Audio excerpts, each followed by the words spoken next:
5 children went to bed on Christmas Eve.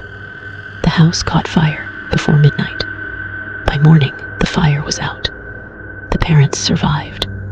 4 other siblings survived. But those 5 children, they were never found. Not their bones, not their teeth, not a single piece of clothing. Nothing. The fire wasn't hot enough to destroy bodies. The investigators knew that. The parents knew that. And yet, the children were gone. So here is the question that has haunted this family for over 70 years. If they didn't burn, where did they go? The date was December 24th, 1945. Fayetteville, West Virginia. George and Jennie Sodder were celebrating Christmas Eve with their 10 children. It was a normal night, a joyful night. The younger children begged to stay up late. Jennie finally let them. She sent the older ones to bed and stayed up herself. Around midnight, she heard the phone ring. A strange woman's voice asked for someone Jennie didn't know. Wrong number. But the laugh on the other end, Jennie said it didn't sound like a mistake. It sounded like someone checking if she was awake. She went to bed. At 1 a.m., the house was on fire. George and Jennie escaped. 4 of their older children escaped, but 5 were still inside. Maurice, Martha, Louis, Jennie, and Betty. Ages ranged from 5 to 14 years old. George tried to go back in. The flames were too intense. He tried to get his ladder from the side of the house. It was gone. He tried to start his truck to ram through the wall. The engine wouldn't start. Both trucks failed. Both. By morning, the fire was reduced to ash and rubble. But investigators found no remains, no bones, no teeth, no metal from belt buckles. Nothing that would prove 5 children had been in that house. George and Jennie Sodder refused to accept they were dead. And for the rest of their lives, they never did. The morning after the fire, Jennie walked through the ruins herself. She was looking for something, anything. She found a few charred pieces of wood, broken glass, the ruined frame of the house she had raised her family in. But no children, no small bones, no teeth, not even the metal springs from the beds they had been sleeping on. A local insurance investigator came. He noted something strange. The fire had not burned hot enough to completely destroy bone. A fire of that temperature would leave fragments. Fragments that would be unmistakable. There were none. Days passed, then weeks. The official conclusion was simple. The children had perished in the fire. But George could not accept it. He hired his own investigators. He dug through the rubble with his bare hands. He found a human heart buried in the soil beneath the ruins. The local coroner looked at it and said it had not been burned. He said it belonged to someone older, much older than a child. He also said it was a beef liver. He changed his story twice. Years later, a witness came forward. A woman said she had seen a car speeding away from the Sodder property that night. She saw children inside. She said their faces were pressed to the window, looking out. And one of them, she said, was crying. This is where the story changes. Because for most people, this is a cold case, a tragedy, a mystery that law enforcement failed to solve. But for those who have studied it, truly studied it, something else emerges. Something that cannot be explained by accident, or by fire, or by incompetence. The ladder that went missing the night of the fire. It was found later, in a ditch far from the house. George's trucks, both of them, were examined and found to be fully functional the next day. There was no mechanical reason they wouldn't start that night. A neighbor reported seeing someone on the roof of the Sodder house earlier that day. A man she didn't recognize, doing something near the fuse box. The phone line had been cut. Not burned, cut, clean, before the fire started. And months after the fire, a woman staying at a hotel in another state said she saw 5 children with an Italian-looking couple. She said the children were quiet. Too quiet, like they were afraid to speak. She reported it. Nothing happened. Then, in 1967, 22 years after the fire, Jennie Sodder received a letter in the mail. Inside was a photograph.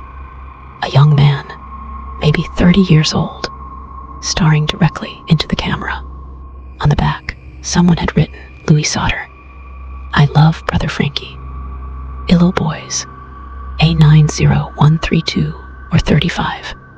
The handwriting was shaky, like someone writing in fear. Jennie said the young man in the photo had Louis's eyes. She hired a private investigator to trace the origin of the letter.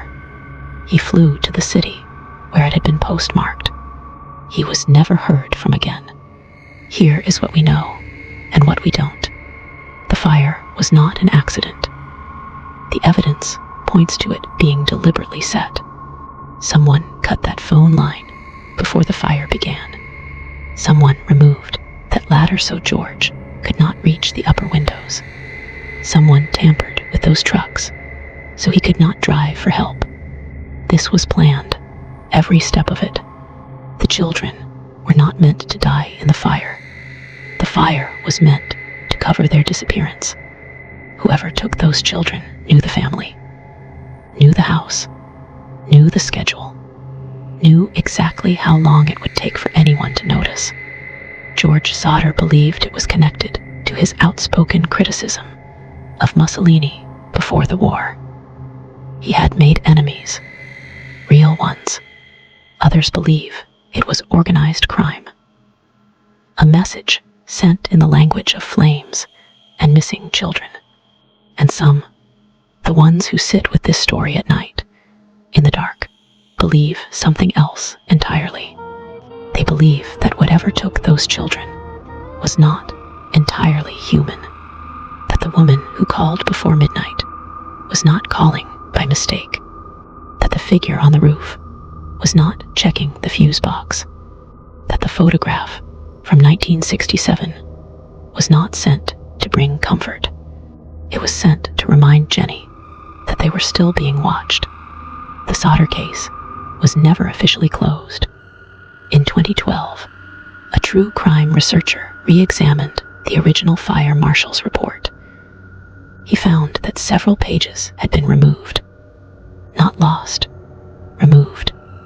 The binding showed clean cuts. No explanation was ever given.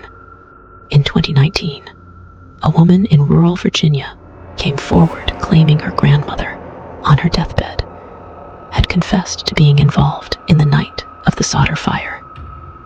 She said her grandmother had driven a car, that there were children in the back, that she had been told they were being taken somewhere safe. She never knew where. The woman tried to file a report. She was told the case was too old to investigate. Just 3 years ago, a paranormal researcher visited the site of the original Sodder home in Fayetteville. He brought recording equipment. In the audio captured that night, between long stretches of silence, there are voices, small voices, counting, like children playing a game in the dark. The recording has been analyzed. It is not wind. It is not interference. The frequencies match human vocal patterns, specifically the vocal patterns of children between the ages of 5 and 14. The researcher has not returned to the site. Why does this case refuse to die? Because it touches something primal. Children are supposed to be safe on Christmas Eve. They are supposed to be tucked in, dreaming. The home is supposed to be the one place that danger cannot reach. The Sodder fire broke every one of those rules. And the absence of remains broke something deeper, our need for closure. When there is no body, there is no proof of death. And when there is no proof of death, hope survives. Terrible, agonizing hope. Jennie Sodder put a billboard on the highway near their home. It had photographs of her 5 missing children. It stood for years, decades.